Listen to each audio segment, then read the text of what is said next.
ഈശോ മിശിഹായ്ക്ക് സ്തുതിയായിരിക്കട്ടെ. ഞാൻ മാണിപ്പറമ്പിലച്ചൻ. ശൂനായ 10-ാം ദിവസം, ശൂനായ സ്ഥലം മാറ്റം, ശൂനായ നോമ്പ്, സ്ഥലം മാറ്റ തിരുനാളിന് ഒരുക്കമായിട്ടുള്ള നോമ്പ്. സ്ഥലം മാറ്റം എന്ന് പറഞ്ഞാൽ മറിയത്തിൻ്റെ സ്വർഗ സംവഹനം അഥവാ മറിയത്തിൻ്റെ മോക്ഷക്കരേറ്റം അഥവാ ഡൊർമീഷൻ ഓഫ് ദ തെയോത്തോക്കോസ്, തെയോത്തോക്കോസിൻ്റെ ദൈവവാഹകയുടെ നിദ്ര. അതിനൊരുക്കമായിട്ടുള്ള ധ്യാനത്തിലെ 10-ാം ദിവസമാണ് നമ്മളിന്ന്. ലിറ്റർജിയിലെ ഗീതങ്ങൾ അടിസ്ഥാനമാക്കിയാണ് നമ്മൾ ഈ ധ്യാനം ആരംഭിച്ചത്. നമ്മളൊരു പാട്ട്, അതിൻ്റെ പല സംഗതികളും നമ്മൾ കണ്ടു കഴിഞ്ഞു. ഇന്ന് അതിൻ്റെ മറ്റൊരു വശം കാണാം. ആ പാട്ട് നമുക്ക് ഒന്നുകൂടി കേൾക്കാം. വർഗപുറത്തൻ നീറനാം ദൂതൻ പ്രേഷിതനായി, നസ്രായപുരിയിൽ ദാവീദൻ സുതനായ എഴുവോൽ, തൻ സവിധത്തിൽ ശാന്തിപദമം സന്ദേശം ചൊന്നാനേവം നാഥൻ നിന്നിൽ പ്രഥമസുതൻ, നിന്നിലുദിച്ചിടും മിശിക, അവളിലുദിച്ചൊരു ദേവേശ കൃപ ചെയ്യണം. ഇതിലെ പല കാര്യങ്ങളും നമ്മൾ ധ്യാനിച്ചു കഴിഞ്ഞതാണ്. ഇന്ന് നമുക്ക് ഏറ്റവും അവസാനത്തെ ഭാഗം, നിന്നിലുദിച്ചിടും മിശിക, അവളിലുദിച്ചൊരു ദേവേശ കൃപ ചെയ്യണം. അപ്പോൾ മറിയത്തിലുദിച്ചിടും മിശിക, അവളിലുദിച്ചൊരു ദേവേശ. ആ ദേവേശ്വരോടാണ് പ്രാർത്ഥന. കൃപ ചെയ്യണമെന്ന് പ്രാർത്ഥിക്കുന്നത് മറിയത്തിലുദിച്ച മിശിക, മറിയത്തിലുദിച്ച ദേവനോടാണ്, ദൈവത്തോട്, ദൈവപുത്രൻ.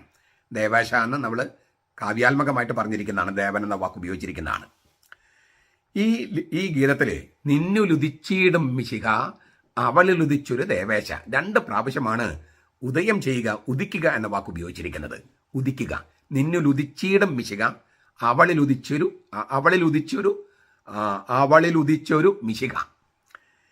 ഈ ഉദയം ചെയ്യുക, കനികാമരത്തിൽ ഉദയം ചെയ്യുകയാണ്. ദൈവം അവളിൽ ഉദിക്കുകയാണ്. എന്താണ് ഈ ഉദയം ചെയ്യുക എന്ന വാക്കിവിടെ ഉപയോഗിക്കാൻ കാരണം? സക്കറിയായുടെ പ്രവചനത്തിൽ 3-ാമത്തെ അധ്യായം 8-ാമത്തെ വാക്യം അതിങ്ങനെയാണ്: മഹാപുരോഹിതനായ യേശുവ, നീയും നിന്റെ മുമ്പിലിരിക്കുന്നവരും വിസ്മയനീയമായ ലക്ഷണമുള്ളവരുമായ നിന്റെ കൂട്ടുകാരും കേട്ടുകൊള്ളുവിൻ. നോക്കൂ, എൻ്റെ ദാസനായ മുള എന്നയാളെ ഞാൻ വരുത്തും. എൻ്റെ ദാസനായ മുള എന്നയാളെ ഞാൻ വരുത്തും. അങ്ങനെയാണ് ഹീബ്രു പാഠത്തിൽ കിടക്കണേ. എന്നാൽ ഇതിൻ്റെ ഗ്രീക്ക് സെപ്തുജിന്ത് പരിഭാഷയിൽ, ആ ഗ്രീക്ക് സെപ്തുജിന്താണ് ആദിമസഭയുടെ ബൈബിള്. അതിൽ കിടക്കുന്നത് എൻ്റെ ദാസനായ മുള എന്നല്ല, എൻ്റെ ദാസനായ പൗരസ്ത്യൻ എന്നാണ്. എൻ്റെ ദാസനായ മുള എന്നതിന് പകരം ഗ്രീക്ക് തർജ്ജമയിൽ, പാഠാന്തരത്തിൽ എൻ്റെ ദാസനായ പൗരസ്ത്യൻ എന്നാണ്. I will bring forth my servant the orient. The orient capital അക്ഷരത്തിലാണ് എഴുതുക. I will bring forth my servant the orient. എൻ്റെ ദാസനായ പൗരസ്ത്യനെ ഞാൻ വരുത്തും. ഗ്രീക്കിൽ അനാറ്റോള എന്നാണ് ആ വാക്ക്, ദ ഓറിയന്റ്. അതിന് പൗരസ്ത്യൻ, കിഴക്കൻ, ഉദയത്തിലുള്ളവൻ എന്നൊക്കെ അർത്ഥം. അപ്പോൾ എൻ്റെ ദാസനായ കിഴക്കനെ ഞാൻ വരുത്തും. എൻ്റെ ദാസനായ കിഴക്കനെ, എൻ്റെ ദാസനായ പൗരസ്ത്യനെ, എൻ്റെ ദാസനായ ഉദയത്തിലുള്ളവനെ. അനാറ്റോള എന്ന് പറഞ്ഞാൽ ഉദയത്തിൽ എന്നാണ്. അപ്പോൾ എൻ്റെ ദാസനായ പൗരസ്ത്യനെ ഞാൻ വരുത്തുമെന്നാണ്. എൻ്റെ ദാസനായ മുള എന്ന ഹീബ്രുവിൽ, ഗ്രീക്കിലായപ്പോൾ എൻ്റെ ദാസനായ പൗരസ്ത്യൻ. ലത്തീൻ ബുൾഗാത്തയിലും ഓറിയന്തം എന്ന വാക്ക് ഉപയോഗിച്ചിരിക്കുന്നത്. നമ്മൾ ഓറിയന്റൽ സഭകൾ എന്ന് പറയില്ലേ, പൗരസ്ത്യ സഭകൾ. ഓറിയന്തം, കിഴക്ക്.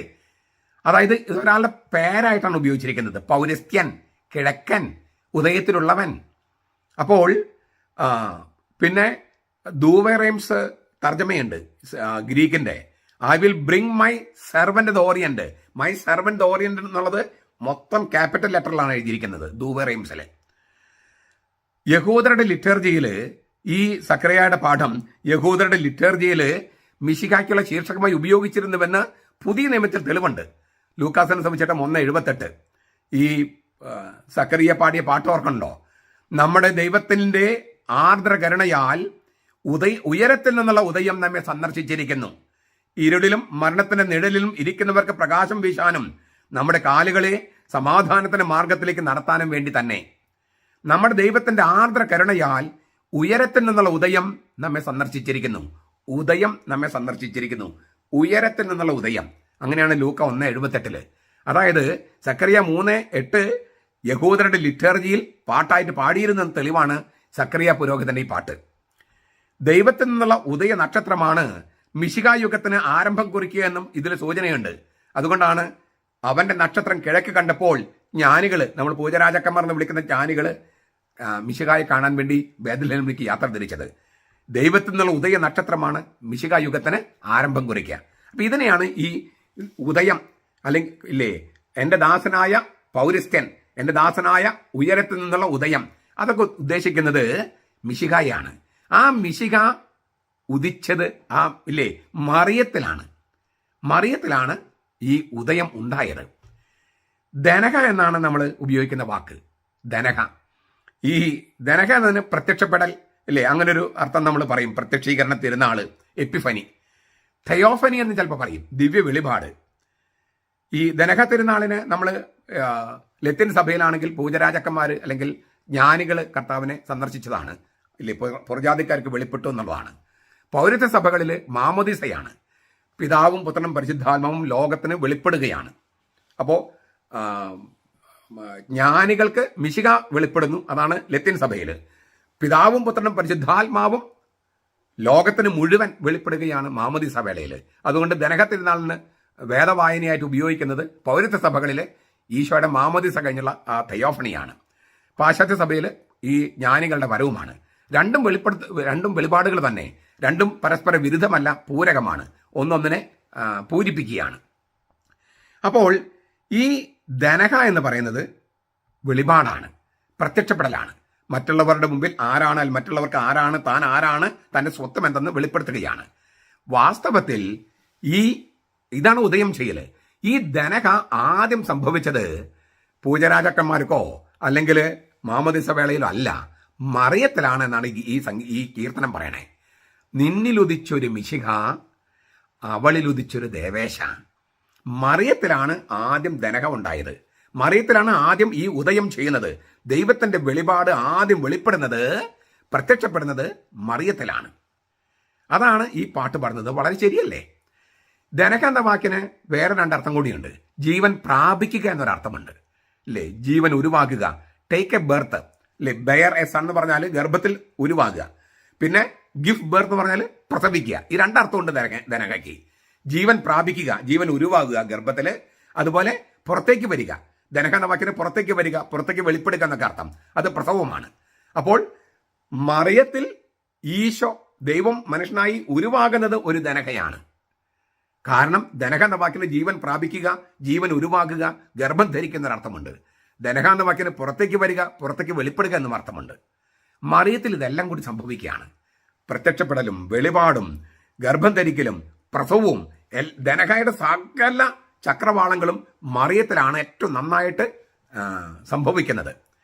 മറിയത്തിൽ സംഭവിക്കുന്ന കാര്യത്തിൻ്റെ പ്രാധാന്യം മനസ്സിലാക്കാൻ ഞാനൊരു ഒരു സംഭവം പറയാം. പോൾ ആറാമൻ മാർപ്പാപ്പ ഒരിക്കൽ പറഞ്ഞു, കാൾബാർത്തിന്റെ എല്ലാ രചനകളും ഞാൻ വായിച്ചിട്ടുണ്ട്. കാൾബാർത്ത് എന്ന് പറയുന്നത് സ്വിറ്റ്സർലൻഡിൽ നിന്നുള്ള ഒരു പ്രോട്ടസ്റ്റന്റ് ദൈവശാസ്ത്രജ്ഞനാണ്.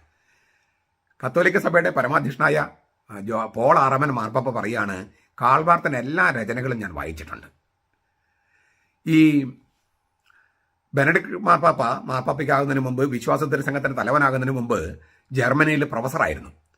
അങ്ങൊരു ഈ ജോസഫ് റാറ്റ്സിംഗർ, ബെനഡിക്ട് 16 ജർമ്മനിയിൽ പ്രൊഫസറായിരിക്കുന്ന കാലത്തൊക്കെ ജർമ്മനിയിൽ നിന്നും സ്വിറ്റ്സർലൻഡിലേക്ക് കുട്ടികളെയും കൊണ്ടുപോകും.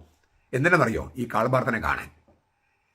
ജർമ്മനിയിൽ റാറ്റ്സിംഗർ പ്രൊഫസറായിരിക്കുമ്പോൾ കുട്ടികളെയും കൊണ്ട് കാൾബാർത്തിനെ കാണാൻ പോകും. അത്ര വലിയ പ്രൊഫസറാണ് ഈ കാൾബാർത്ത് പറഞ്ഞ ആള്. രണ്ടാം വത്തിക്കാൻ സോനോദസിന്റെ ഒരു ഡോക്യുമെന്റ് ഈ ജോസഫ് റാറ്റ്സിംഗറും പിന്നെ കരോൾ വോയ്റ്റിവിയും ഒരുമിച്ച് ചേർന്ന് എഴുതിയതാണ്. ജോസഫ് റാറ്റ്സിംഗർ ബെനഡിക്ട് 16, കരോൾ വോയ്റ്റിവ ജോൺ പോൾ 2 രണ്ടുപേരും മാർപ്പാപ്പമാരായി. അപ്പോൾ രണ്ടുപേരും ചേർന്നാണ് ഒരു ഡോക്യുമെന്റ്, രണ്ടാമത്തെ സൂനോദസിന്റെ ഒരു ഡോക്യുമെന്റ് എഴുതിയത്. ആ ഡോക്യുമെന്റ് അവർ എഴുതുമ്പോൾ ഇവർ കാൾബാർത്തിന്റെ എല്ലാ രചനകളും ചർച്ച ചെയ്തിരുന്നു, വായിച്ച് നോട്ടെടുത്തിരുന്നു. അപ്പോൾ കത്തോലിക്ക സഭയുടെ ഔദ്യോഗിക പ്രബോധനങ്ങളിൽ ഒന്നായ രണ്ടാമത്തെ സൂനോദസിന്റെ ഡോക്യുമെന്റ് എഴുതുമ്പോൾ ജോസഫ് റാറ്റ്സിംഗറും കരോൾ വോയ്റ്റിവയും ഇല്ലേ കൺസൾട്ട് ചെയ്തിരുന്ന പുസ്തകങ്ങളിലൊന്ന് കാൾബാർത്തിന്റെ രചനകളാണ്. അപ്പം നോക്കിയാൽ കരോൾ വോയ്റ്റിവയും പിന്നെ ജോസഫ് റാറ്റ്സിംഗറും രണ്ടുപേരും ഈ കാൾബാർത്തിന്റെ പുസ്തകങ്ങൾ വായിച്ച രണ്ടുപേരും മാർപ്പാപ്പമാരായി. അപ്പോൾ ഞാനും ഈ കാൾബാർത്തിന്റെ എല്ലാ രചനകളും വായിച്ചാലോ എന്ന് ആലോചിക്കുന്നുണ്ട്. മാർപ്പാപ്പ ചെയ്യാൻ ചാൻസ് കിട്ടിയാലോ?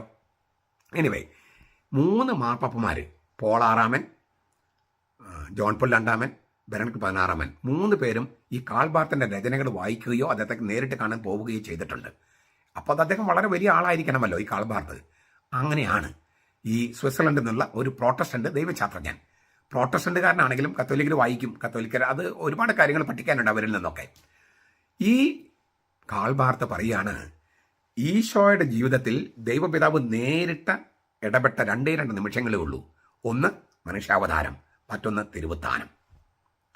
ദൈവപിതാവ് പുത്രൻ തമ്പുരാന്റെ ജീവിതത്തിൽ, മാനുഷിക ജീവിതത്തിൽ നേരിട്ട് ഇടപെട്ട രണ്ടേ രണ്ട് നിമിഷങ്ങളേ ഉള്ളൂ. ഒന്ന് മനുഷ്യാവതാരം, മറ്റൊന്ന് തിരുവുത്ഥാനം. അതിൻ്റെ ഒരു ഇംപ്ലിക്കേഷൻ അദ്ദേഹം പറയാണ്, മനുഷ്യ ചരിത്രത്തിൽ ദൈവം നേരിട്ട് ഇടപെട്ട, മനുഷ്യ ചരിത്രത്തിൽ പ്രപഞ്ച സൃഷ്ടി കഴിഞ്ഞിട്ട് മനുഷ്യ ചരിത്രത്തിൽ ദൈവം നേരിട്ട് ഇടപെട്ട രണ്ട് നിമിഷങ്ങളാണ് ദൈവത്തിൻ്റെ മനുഷ്യാവതാരവും തിരുവുത്ഥാനവും. അതൊരു രണ്ട് മഹാസംഭവങ്ങളാണ്. അപ്പോൾ നമുക്ക് വിശ്വസിക്കാൻ പറ്റുന്നതിനോ ഊഹിക്കാൻ പറ്റുന്നതിനോ അപ്പുറത്തുള്ളൊരു മഹാസംഭവമാണ് മനുഷ്യാവതാരം. അത് നടക്കുന്നത് ഈ ഗബ്രിയേൽ മാലാഖയെ ദൈവം അയച്ചു മറിയത്തിൻ്റെ അടുക്കൽ. ദൈവപിതാവ് ഗബ്രിയേൽ മാലാഖയെ അയച്ചു. പരിശുദ്ധാത്മാവ് നിന്റെ മേൽ വരും, അത്യുന്നതന്റെ ശക്തി നിന്റെ മേൽ നിഴലിടും. നമ്മൾ ഇന്നലെ അതേക്കുറിച്ച് കണ്ടു. പരിശുദ്ധാത്മാവ് അവളുടെ മേൽ വരും. ദൈവപിതാവ് ഗബ്രിയേൽ മാലാഖയുടെ രൂപത്തിൽ വന്നിരിക്കുന്നു, അല്ലേ, അയച്ചുകൊണ്ട് വന്നിരിക്കുന്നു. പരിശുദ്ധാത്മാവ് ഈ മറിയത്തിൻ്റെ മേൽ ദേഹരൂപത്തിൽ വരുന്നു. പുത്രൻ തമ്പുരാൻ അവളുടെ ഗർഭത്തിൽ ഉരുവാകുന്നു. പിതാവ്, പുത്രൻ, പരിശുദ്ധാത്മാവ് മൂന്ന് പേരും പ്രത്യക്ഷപ്പെടുകയാണ്, വെളിപ്പെടുകയാണ് മറിയത്തിൽ ഒരേ സമയത്ത്. ദൈവപിതാവും പരിശുദ്ധാത്മാവും പുത്രൻ തമ്പുരാനും. ഇതാണ് ശരിക്കുള്ള ധനഹ എന്ന് പറയുന്നത്. അവളിൽ ഉദിച്ച ഉദയം, അവളിൽ ഉദിച്ച, ഇല്ലേ, ദേവേശ, അവളിൽ ഉദയം ചെയ്ത ദ ഓറിയന്റ്, പൗരസ്ത്യൻ, കിഴക്കൻ. മാമോദിസ സ്വീകരിച്ചിട്ട്, ഇല്ലേ, ആ വെള്ളത്തിന് കയറിയിട്ടുള്ള ആ തെയോഫണിയിലും പിതാവും പുത്രനും പരിശുദ്ധാത്മാവും ഉണ്ട്. പിതാവ് സംസാരിക്കുന്നു, പരിശുദ്ധാത്മാവ് പ്രാവിൻ്റെ ദേഹരൂപത്തിൽ ഇറങ്ങി വരുന്നു, പുത്രൻ അവിടെ നിൽക്കുന്നു. അപ്പോൾ പിതാവും പുത്രനും പരിശുദ്ധാത്മാവും മാമോദിസയുടെ വേളയിൽ സന്നിഹിതമാകുന്നു. അതുപോലെ തന്നെ മറിയത്തിനടുക്കലും ഈ പരിശുദ്ധ തൃത്വം സന്നിഹിതമാണ് മനുഷ്യാവതാരം നടക്കുമ്പോൾ. അതായത് പ്രപഞ്ച സൃഷ്ടിയേക്കാൾ വളരെ വലിയൊരു സംഭവമാണ് മനുഷ്യാവതാരം. പ്രപഞ്ചത്തെ സൃഷ്ടിക്കാൻ ദൈവത്തെ ആരുടെയും അനുവാദം വേണ്ടിയിരുന്നില്ല. പക്ഷേ ദൈവം മനുഷ്യനാകാൻ മറിയം എന്ന പെൺകുട്ടിയുടെ അനുവാദം വേണമായിരുന്നു. ഇതുകൊണ്ട് പ്രപഞ്ച സൃഷ്ടിയേക്കാൾ വലുതാണ് മനുഷ്യാവതാരം എന്ന് പറയുന്നത്. ആ മനുഷ്യാവതാരം നടക്കുമ്പോൾ പിതാവും പുത്രനും പരിശുദ്ധാത്മാവും മറിയത്തിൽ സന്നിഹിതമാണ്. അവളിൽ ഉദിച്ച മിശിഹ, ആ ഉദയമാണ് കിഴക്കൻ, പൗരസ്ത്യൻ, ഉയരത്തിൽ നിന്നുള്ള ഉദയം. അത് വന്നത് മറിയത്തിലൂടെയാണ്. മറിയം സമ്മതം കൊടുത്തത് കൊണ്ടാണ്. ഇത് മറിയത്തിൻ്റെ കാര്യത്തിൽ. ഇത് നമ്മുടെ കാര്യത്തിലും വളരെ പ്രസക്തമാണ്. നമ്മൾ മറിയത്തിൻ്റെ മക്കളാണല്ലോ. മത്തായിയുടെ സുവിശേഷം 28:19 എന്താ പറയുന്നത്? പിതാവിൻ്റെയും പുത്രൻ്റെയും പരിശുദ്ധാത്മാവിൻ്റെയും നാമത്തിലേക്ക് സ്നാനപ്പെടുത്തുകയാണ്. നാമത്തിൽ എന്നാണ് നമ്മൾ തർജ്ജമ ചെയ്യണേ. അങ്ങനെയല്ല വേണ്ടത്, നാമത്തിലേക്ക് എന്ന് തന്നെയാണ്. ഒരു മൂവ്മെൻ്റ് ഉണ്ട്. നാമത്തിലേക്ക്, നാമങ്ങളിലേക്ക് എന്നില്ല. ഒരു നാമേ ഉള്ളൂ. യാഹ്വേ എന്നാണ് നാമം എന്ന് പഴയ നിയമത്തിൽ വെളിപ്പെടുത്തി. പുതിയ നിയമത്തിൽ അത് പറയുന്ന ഒരാളാണ് യേശു എന്ന് പറഞ്ഞ ആളാണ് ദൈവത്തിൻ്റെ നാമം. അപ്പോൾ പിതാവിൻ്റെയും പുത്രൻ്റെയും പരിശുദ്ധാത്മാവിൻ്റെയും നാമമായിരിക്കുന്ന യേശു എന്ന ആളിലേക്ക് ആണ് സ്നാനപ്പെടണേ. വെള്ളത്തിലേക്കല്ല സ്നാനം, ആളിലേക്കാണ്. കുറച്ചുകൂടി വ്യക്തമാക്കിയാൽ, ഉത്ഥിതന്റെ തുറന്നു കിടക്കുന്ന പാർശ്വത്തിൽ തോമാസിലേക്ക് കൈവച്ചതുപോലെ നമ്മൾ ഓരോരുത്തരെയും ഉത്ഥിതന്റെ തുറന്നു കിടക്കുന്ന പാർശ്വത്തിൽ അവിടെ നിന്നൊഴുകിയ ജീവജലത്താലും അവിടെ നിന്നൊഴുകിയ ജീവരക്തത്താലും മാമോദീസയിലും കൂദാശയിലും ഒട്ടിച്ച് ചേർക്കപ്പെടുന്നതാണ് ഈ പറഞ്ഞ മാമോദീസ. പ്രാരംഭ കൂദാശയിൽ ഒരുമിച്ച് കൊടുക്കണമെന്ന് പറയുന്നൊരർത്ഥം അത് തന്നെയാണ്. അപ്പോൾ മറിയത്തിൽ സംഭവിച്ച ആ ഉദയം നമ്മുടെ ജീവിതത്തിൽ സംഭവിക്കുകയാണ്. പിതാവിൻ്റെയും പുത്രൻ്റെയും പരിശുദ്ധാത്മാവിൻ്റെ നാമത്തിലേക്കാണ് നമ്മൾ ഒട്ടിച്ച് ചേർക്കപ്പെടുന്നത്, ഉൾച്ചേർക്കപ്പെടുന്നത്. പരിശുദ്ധ തൃത്വത്തിൻ്റെ മടിത്തെറ്റിലേക്കാണ് നമ്മൾ ഉൾച്ചേർക്കുന്നത്. നിങ്ങൾക്കിത് വിശ്വസിക്കാൻ പറ്റുന്നുണ്ടോ? സത്യം പറഞ്ഞാൽ വിശ്വസിക്കാൻ വലിയ പ്രയാസമാണ്. കാരണം അത്ര വലിയ സത്യമാണിത്. വലിയ സത്യങ്ങളുടെ മുമ്പിൽ നമ്മൾ പേടിച്ചു പോകും. അങ്ങനെ ഒരു സത്യമാണിത്. പക്ഷെ നമ്മൾ പിന്നെയും ധ്യാനിക്കുമ്പോൾ ഈ സത്യത്തിൻ്റെ വെളിച്ചത്തിലേക്ക് നമ്മൾ വരും. ഈ ഉത്ഥാനം അംഗീകരിക്കാൻ സ്ലീഹന്മാർ ഒരുപാട് പാടുപെട്ടു. കാരണം ഇതപര്യന്തം ഉണ്ടാകാത്തൊരു സംഭവമാണ് അവർ കണ്ടത്. ഇതുപോലെ ഇതപര്യന്തം ഉണ്ടാകാത്തൊരു സംഗതിയാണ് നമ്മൾ സംഭവിച്ചിരിക്കുന്നത്. അതുകൊണ്ട് ധ്യാനിച്ച് വേണം അതുമായിട്ട് നമുക്കൊന്ന് അത് അംഗീകരിച്ച് സ്വീകരിച്ച് മുന്നോട്ട് പോകാൻ. അങ്ങനെ നമുക്ക് കഴിയട്ടെ. അപ്പോൾ മറിയത്തിൽ ഈ ഉദയം സംഭവിച്ചതുപോലെ, അവളിൽ നിന്ന് മിശിഹ ഉദിച്ചതുപോലെ നമ്മിൽ നിന്നും മിശിഹ ഉദിക്കുകയും മറ്റുള്ളവർ ആ മിശിഹയെ അനുഭവിക്കുകയും ചെയ്യും. അങ്ങനെ സംഭവിക്കുമ്പോൾ നമ്മൾ ഇല്ലേ, അവനിൽ വിശ്വസിക്കുന്നവനിൽ നിന്ന് വിശുദ്ധ ലിഖിതം പറയുന്ന പോലെ ജീവജലത്തിൻ്റെ അരുവികൾ ഒഴുകും.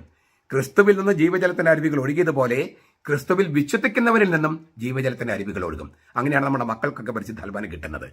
അങ്ങനെ കിട്ടട്ടെ. അപ്പോൾ നമ്മൾ പരിശുദ്ധാത്മാവിന്റെ രണ്ടാമത്തെ ഉറവിടമായിട്ട് മാറും. ഒന്നാമത്തെ ഉറവിടം ഈശോ ഇല്ലേ, ഈശോയിൽ നിന്ന് പരിശുദ്ധാത്മാവ് വരുന്നു. രണ്ടാമത്തെ ഉറവിടം എന്ന് പറയുന്നത് വിശ്വാസികളാണ്. The secondary source of the living water. അപ്പം നമുക്ക് എത്ര വലിയൊരു സ്ഥാനമാണ്, പദവിയാണ് കർത്താവ് തരുന്നത്. കർത്താവിലേക്ക് ഉൾച്ചേർക്കപ്പെടുന്നത് കൊണ്ട് നമ്മിൽ നിന്നും ജീവജലത്തിന്റെ അരുവികൾ ഒഴുകുമെന്നാണ് യോഹന്നാന്റെ സുവിശേഷം 7-ാമത്തെ അധ്യായം 37 മുതൽ 39 വരെ പറയണേ. അവനിൽ വിശ്വസിക്കുന്നവനിൽ നിന്ന് വിശുദ്ധ ലിഖിതം പ്രസ്താവിക്കുന്ന പോലെ ജീവജലത്തിന്റെ അരുവികൾ ഒഴുകും. നമ്മിൽ നിന്ന് അങ്ങനെ ജീവജലത്തിന്റെ അരുവികൾ ഒഴുകട്ടെ. പരിശുദ്ധാത്മാവ് നമ്മിൽ നിന്നും ഒഴുകി മറ്റുള്ളവരേക്ക് വ്യാപിക്കട്ടെ. നമ്മുടെ കർത്താവ് ഈശോ മിശിഹായുടെ കൃപയും പിതാവായ ദൈവത്തിന്റെ സ്നേഹവും പരിശുദ്ധാത്മാവിന്റെ സഹവാസവും നാം എല്ലാവരോടും കൂടി ഉണ്ടായിരിക്കട്ടെ, ഇപ്പോഴും എപ്പോഴും എന്നേക്കും. ആമേൻ.